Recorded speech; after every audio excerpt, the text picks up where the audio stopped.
It's a rough morning, afternoon. What time of day is it? I don't know. Up too late last night. We're gonna decompile Castlevania Symphony of the Night for a little bit. Hopefully we'll finish out the gears. We're gonna split them and unlock that secret door. I'm gonna get my terminal going.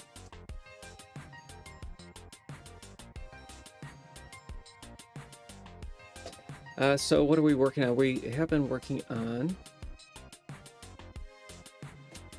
the clock tower, and if you remember yesterday, we left it with some splits that aren't quite working out. So we have to do some stuff to get the data in the place that we expect it to be, and then we should hopefully be able to get this matching everywhere.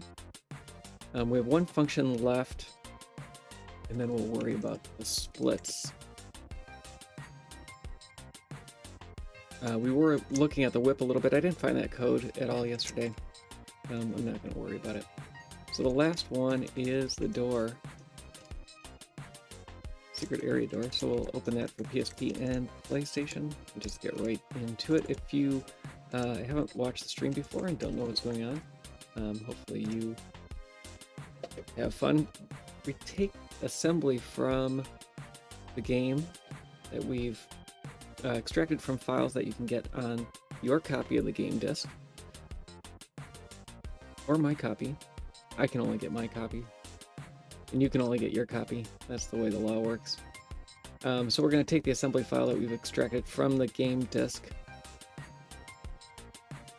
throw it into decomp.me, which will take that assembly and do a first pass decompilation on it using a tool called M2C, which is a decompiler, and then give us that original assembly language, our code, and what our code is compiling to on the right side. So we have to do a bunch of stuff to fix what M2C creates. M2C gives us a nice scaffold of what this function approximately looks like if it was written in C.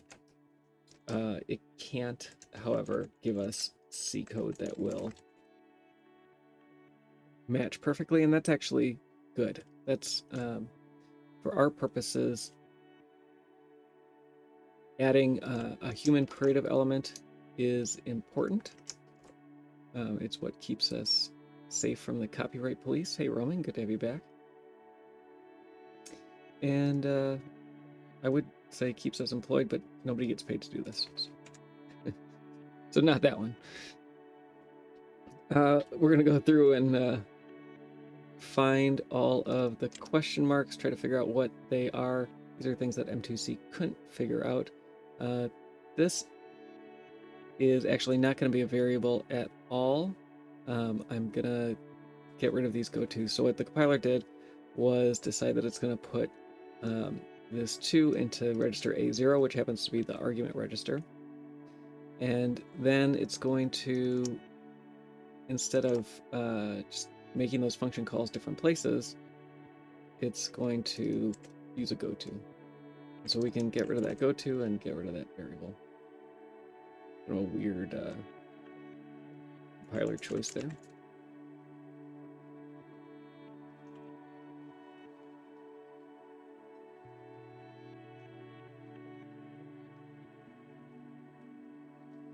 And M2C coming through 93% of the way.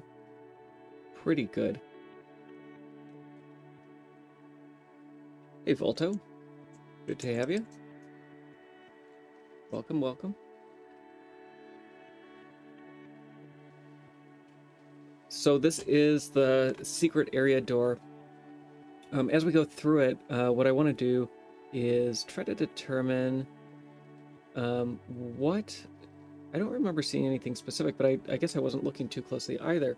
But what is the global data that's being shared, or entity data that's being shared between this function and the wall gear, entity wall gear, I think is what the other ones ended up getting named.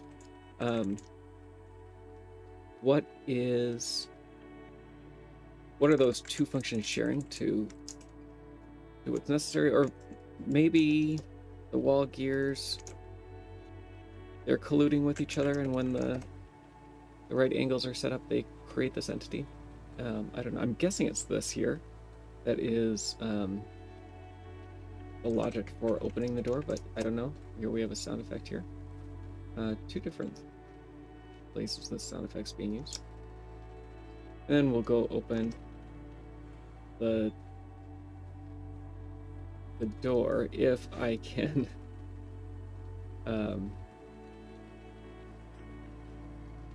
get it to play loud enough. I might have to put on headphones to hear the clicks.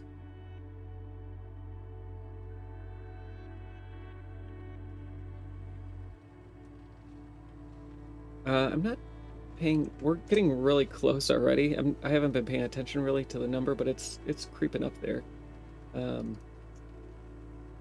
So it looks like this one is going to go pretty quickly.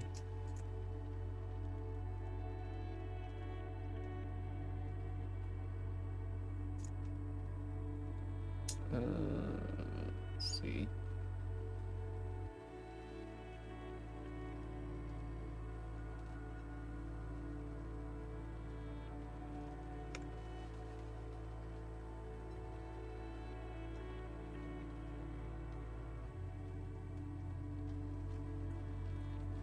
Oh no!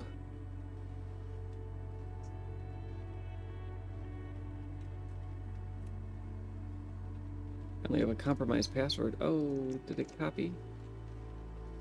It did. Couldn't see anything. Still saved it.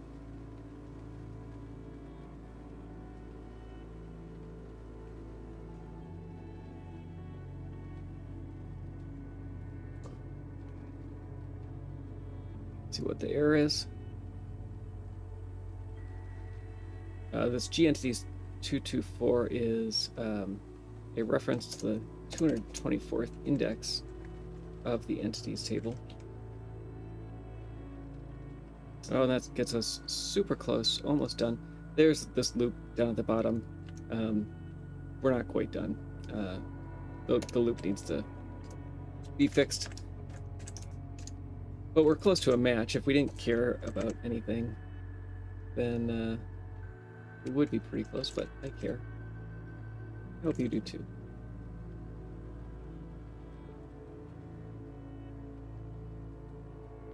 I may have to, hearing what's going on outside, I may have to step away.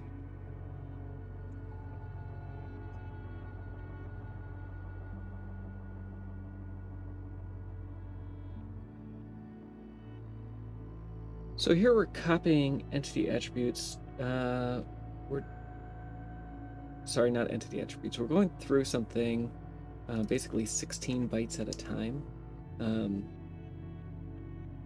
This is the foreground index. Most of this is compiling fine. It might be a while loop. Temp A0 here is var A1. Let's see what's going on. I can't be fooled.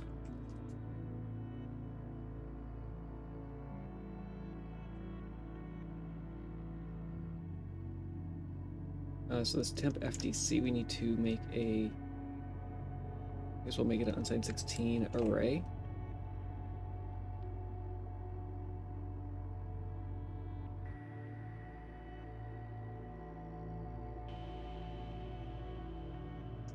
That gets rid of var A1. Yeah, I don't think we need var A1, and I don't think we need temp A0 any longer. It's this foreground one.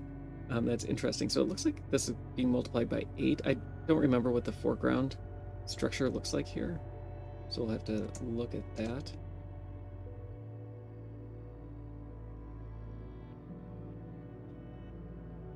This is going to be offset 4 in that array.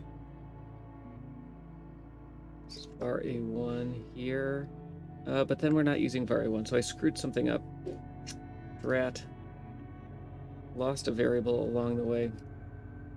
var A1 is our...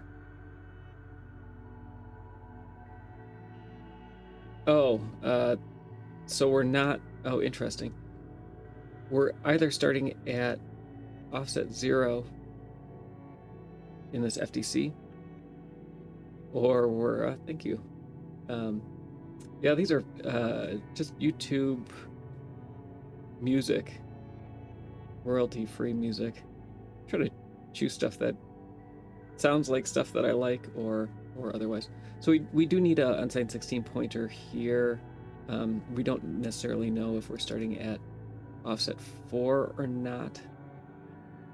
I'm not quite convinced as to how this is written yet, but we'll use var1 for now. I'm going to make this an else, and we'll set it to this, and then we'll use var1. And that gets us back up to where we want to be. It still isn't quite right, though. And I think the PSP might give us the hints that we need. Everything else looks good.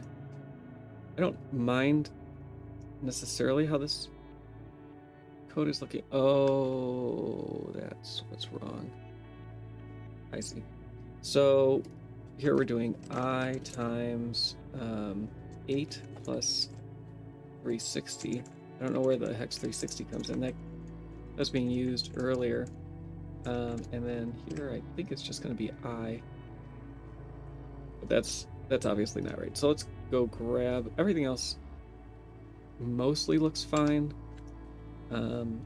Let's fix some variable names, and then we'll go to the PSP.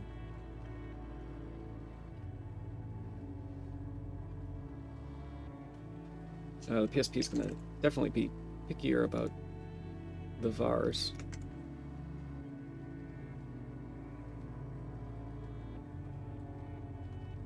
It looks like it, really, though.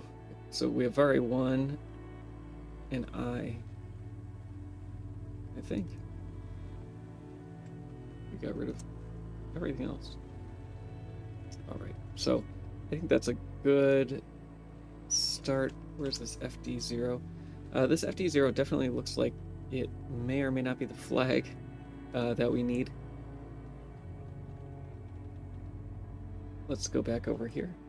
We're going to see if we're already using that. Where are my files?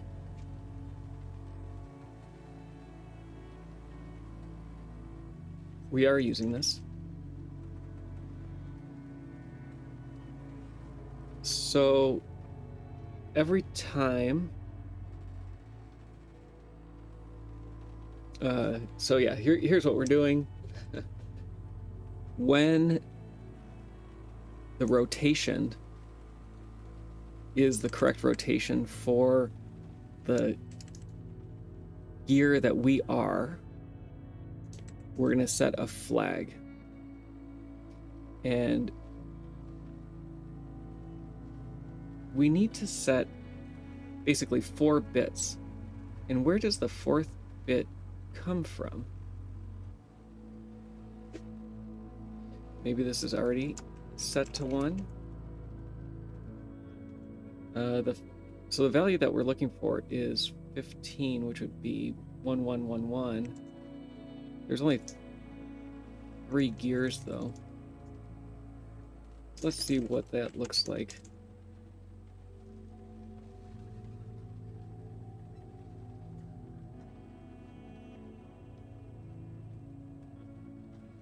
What am I looking? What am I doing? I'm not searching the right thing.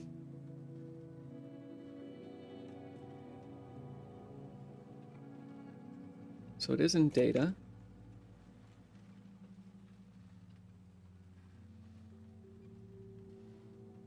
Set to 0, so something must be setting this to 1.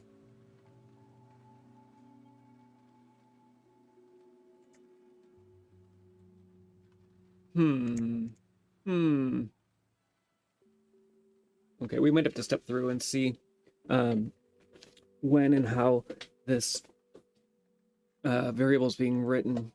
And we should be able to do that. I don't think there'll be any issues there. We should be able to do that in DuckStation pretty easily. But that's not why I was here. I was here to get the PSP assembly.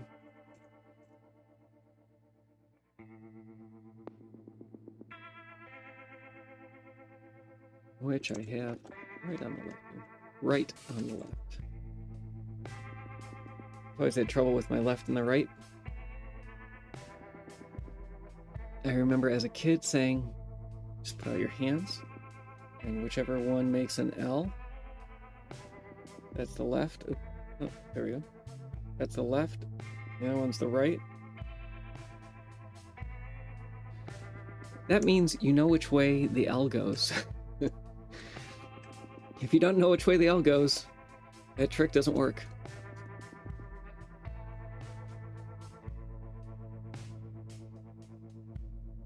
You might think I'm joking, but I assure you I'm not.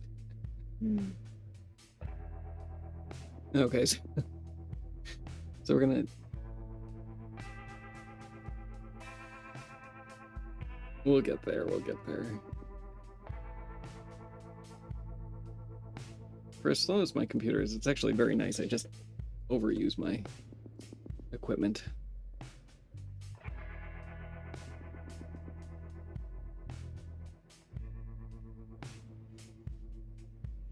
Let's grab the function signature.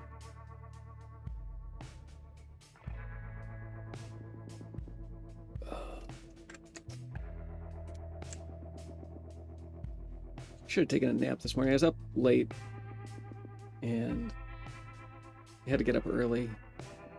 Oh, we're missing variables. Got rid of too many variables. It's a good problem to have. And I meant to take a nap, but then I started working and I didn't stop. All right, so a couple of things we want to see. How was this tile map stuff written? Okay, so it is just an independent variable, and it looks like we're just incrementing this var s1. So it looks like we're doing a post increment on whatever var s2 is going to be. So I'll call that fg index.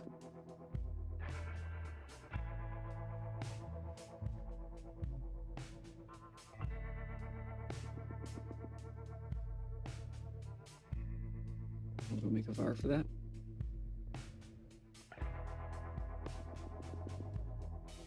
And then the var a1, we are just dereferencing it and incrementing it. This almost looks like a mem copy, and basically it is. Mem copy isn't used a lot though.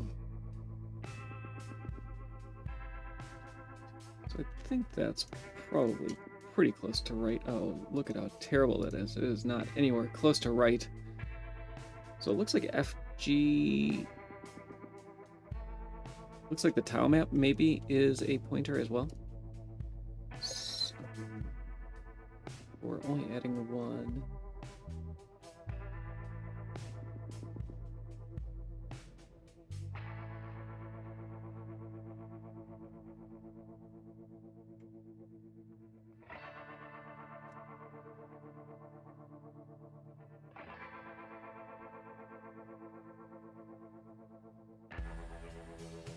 So I was slightly wrong. We have this increment by 10 here as well.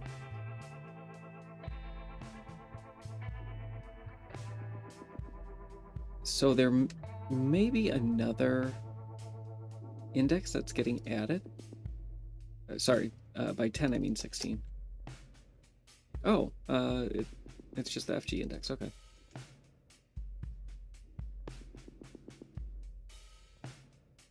So these are going to be possibly in the wrong order, yeah, which means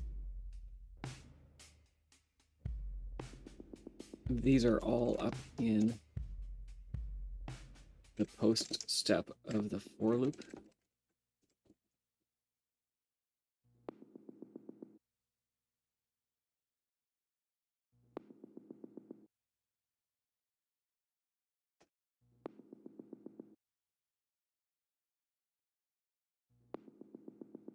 Come on.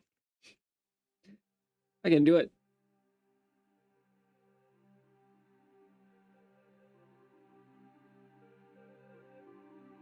Yeah, okay, that's right. 80.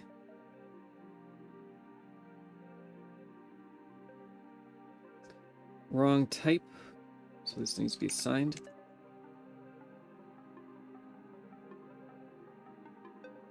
All the wonderful things the PSP teaches us. So 63, we have some issues. Oh, this is just a plus equals.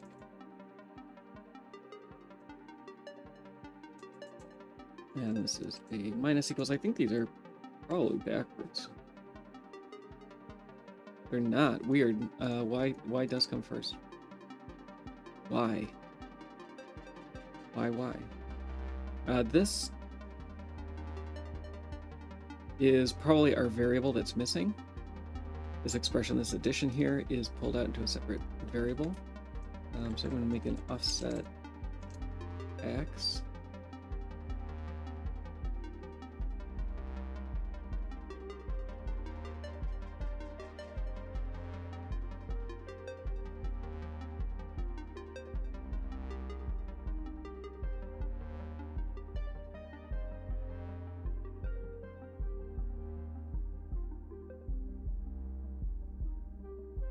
So register issues, but I think our stack is fine now. If we take this back over, is all this going to be working fine? Yeah, so PlayStation is solved. We have index issues. There's one thing here. Oh, 52. 52, it's not happy. It looks like that should be -5. And maybe that's different between the two versions.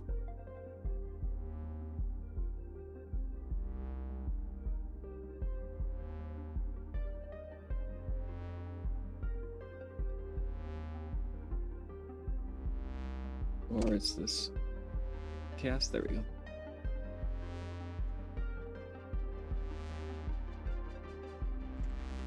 Let's do this. I like writing it like this better. It is negating though. Let's do this, minus equals, and then we'll add these. Is that gonna be the same? Nope. All right, let's take that back over to the PSP. Helped a little bit there as well. 39. All these plus equals. I haven't looked at M2C at all to see if there is like tests or anything that go into like why you would choose this over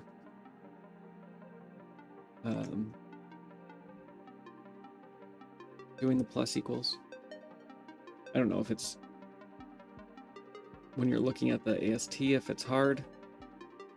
A few more things, some register issues here. 67, looks like the same thing where expression's getting pulled out, yeah, into a variable. We have a greater than equals to, that's probably just gonna be a greater than.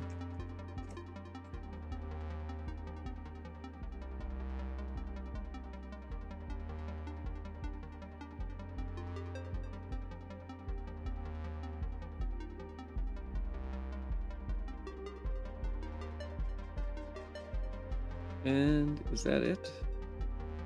I think that's it. I think the only thing left is symbols.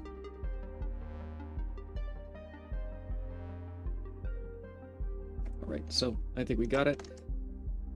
Let's get the PlayStation working.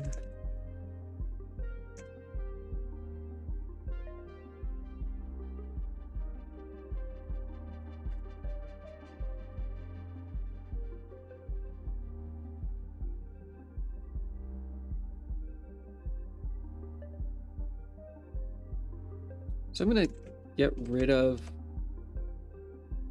gear large from the PSP. It won't be able to compile correctly until Gear large was the one? Oh no, sorry, gear small. Let me get rid of that until the files are split, because yeah, like I said, it won't be able to compile correctly until we know what the how the memory is arranged. So one thing I wanted to know is the wall gear and the secret door, are they in the same file? This because they're using this FD0 global variable, it definitely does suggest that they are. And when we look at how the globals are split and ordered, we should be able to confirm if that's the case or not. So let's fix the symbols on the PSP, and then we'll do that one as well. I don't think there's anything special or strange about the PSP version that will prevent us from importing that. Those are all fine. Those are fine.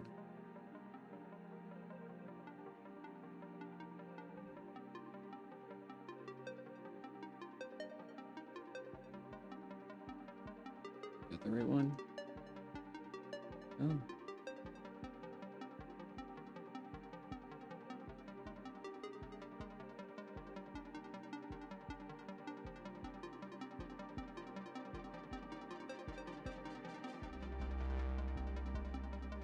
Oh, these are different. PlayStation, you naughty dog. So there's actually two globals here. And we're not going to get that on the PlayStation right now. We'll have to fix it, and that's okay. I don't think the PlayStation is be generating the correct thing here. And again, thank you to the PSP for doing the right thing.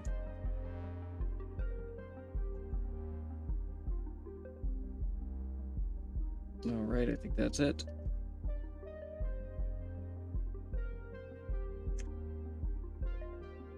So this one was area door.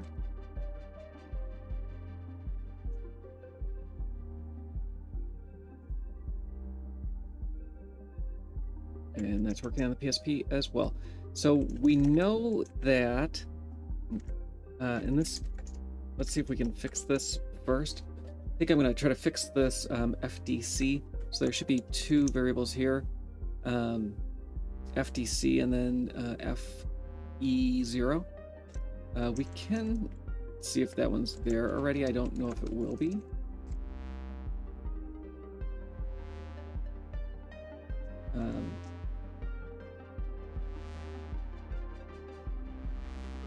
We can add a symbol for it to make it there. Yeah, it's not there yet. So yeah, we have the choice of explicitly adding a symbol or just importing the data. And I think importing the data is going to be the easier of the two things to do. Unfortunately, the secret gear door area is kind of in the middle of this other file. No, it's at the, yeah, it is in the middle. So I want to peel these off piece by piece, and I would want to go in some logical order, but I don't know if that's going to be possible.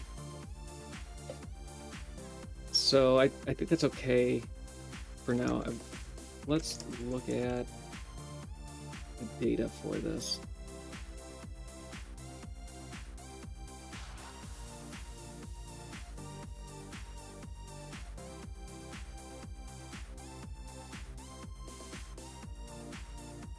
And then we'll go try to trigger the writes here.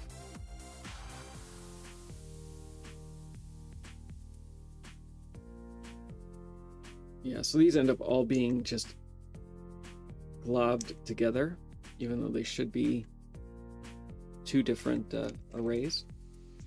Split here. Oh, I was wrong. It was E4. So we'll have to deal with that in a little bit. Let's get DuckStation going. You get a controller plugged in. Oh, drat.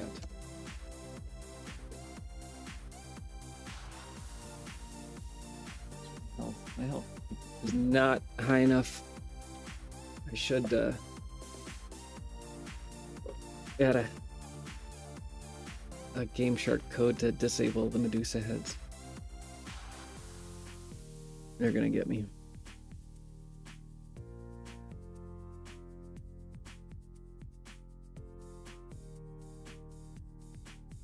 All right, there we go. So I'm gonna start the debugger, and I want to add a write breakpoint. Usually I do execute breakpoints, but I want to do a write breakpoint on this 80180FD0. So what is this address, by the way? Can I? So the top 2 bits of the address specify the addressing mode, and basically it tells the processor whether it should use cache or not, or some other things. I'm not actually sure how the cache works on the PlayStation, because the cache area that's usually on the MIPS processor is used for something called a scratch pad, which is fast memory, which is used a little bit, and you can address it specifically. So I'm not, I believe 8 is supposed to be that reads are not cached, or they are cached. I can't remember which one. But that's what the top 2 bits are. The stage bits, or the stage address, starts at 18,000 in hex, or 18 in the top 16 bits, and then whatever at the bottom 16 bits, and that it runs for quite a while. It has at least a 1/4 meg, I think, of address space to work in. Maybe not that big. Anyway, and so this is just a variable that happens to be at FD0 offset. So that is in the file. If you go to offset FD0 in the file, that's where this data will be. And so what's interesting about this one is it is set to all zeros. This is going to show up in very different places in the PlayStation version where it shows up in data. It's going to be in BSS on the PSP. One of the optimizations that the PSP does do, oddly enough.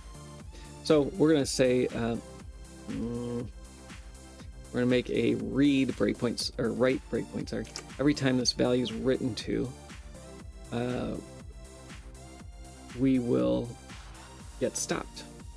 And we can go to, where's my jump to? Go to address. That's not what I wanted. I wanted it down here.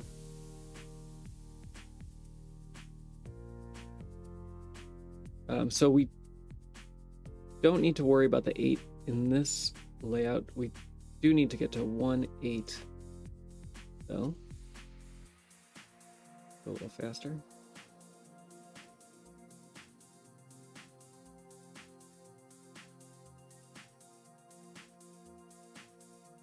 Can't I get there? View and dump. That's what I wanted. All right, so we're looking. Oh, can't I highlight them? We're looking at those 4 bytes from 0 to 3 right here, and so we should see them every time they change. It should be highlighted there in the debugger. So let me try not to die and get this puzzle, and what we should be able to see is the top value here at 00. We want that to eventually be FF. And I'm not sure, like I said, where the 4th bit comes from, but we'll see. Oh, is that how? No, I actually don't know. We'll see. So I am going to go up here. Oh, this one is in water, which is not good for me. Do I have anything to hit it with? I do. I have no hearts to hit it with.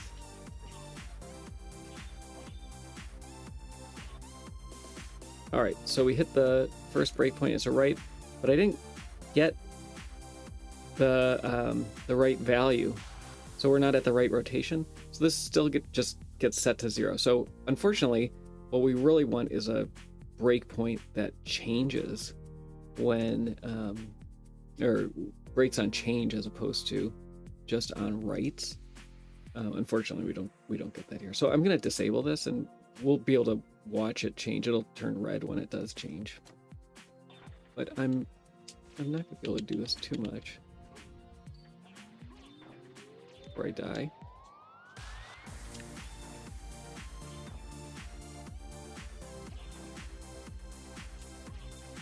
Oh, there it went. We got our 2.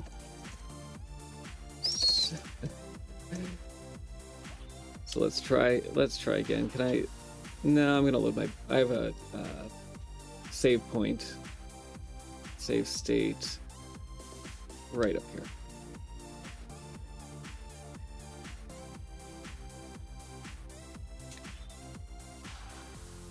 So I think there's 2 in that room, right? And then there's 1 in the adjacent room.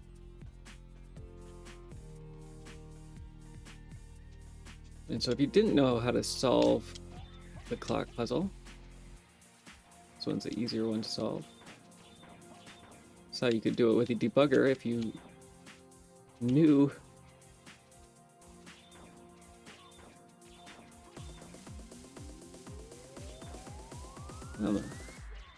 There we go. We have our first value. 2 in this room?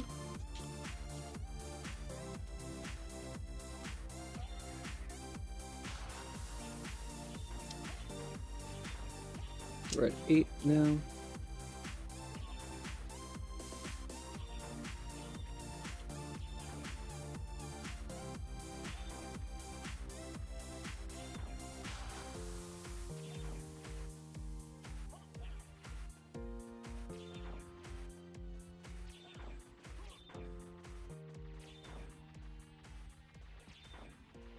Come on.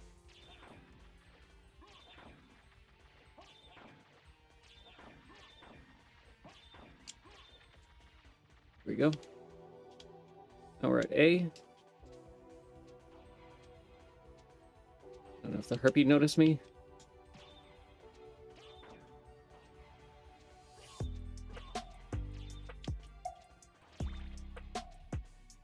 And so what we need this to be eventually is F.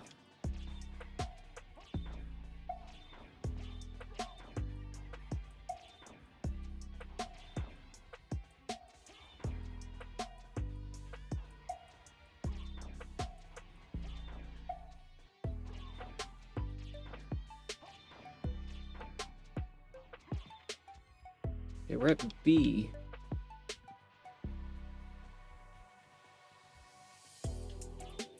I thought there's only 3. Hold up. What am I missing?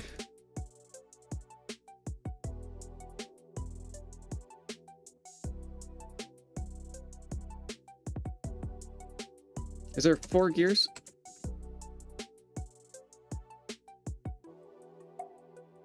Oh, there is 2 in each chamber. I was wondering how it was F. All right, so let's go get the other one.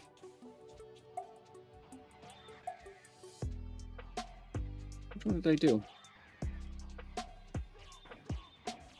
Shoot. I don't have my debugger in the front.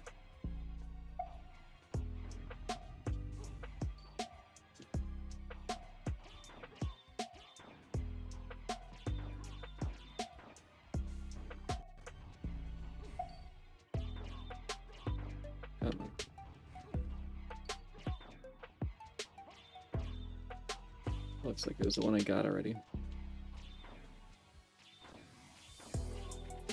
Shoot! I think there's 11 steps.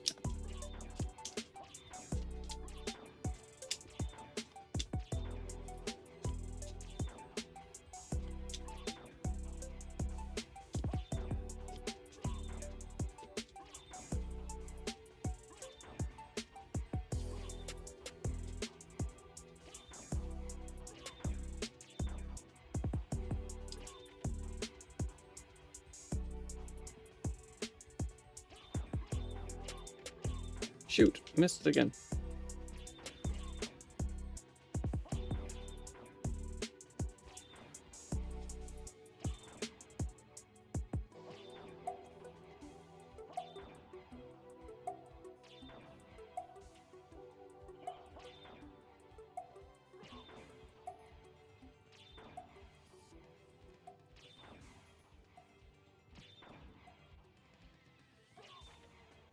All right.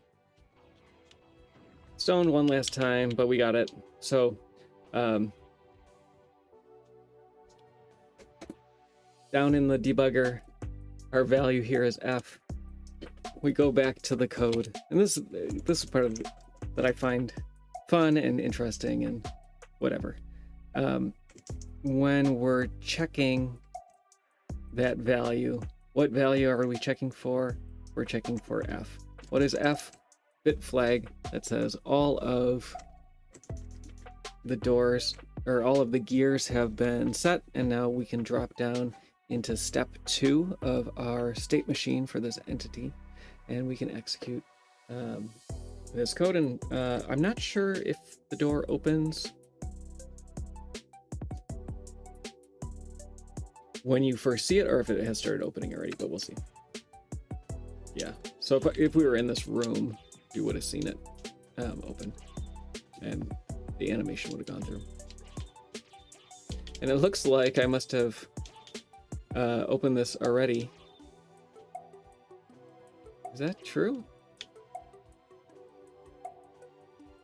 Isn't there supposed to be an item back here? Well, anyway, that's the gear puzzle. We did it, and we got all the code for it. So I'm not going to do it today because I think I'm going to call it a day. But the next thing to do here is to split these files up into the different parts that I've shown here. So the large gear, the horizontal gear, the vertical gear, the small gear, and then the wall gear.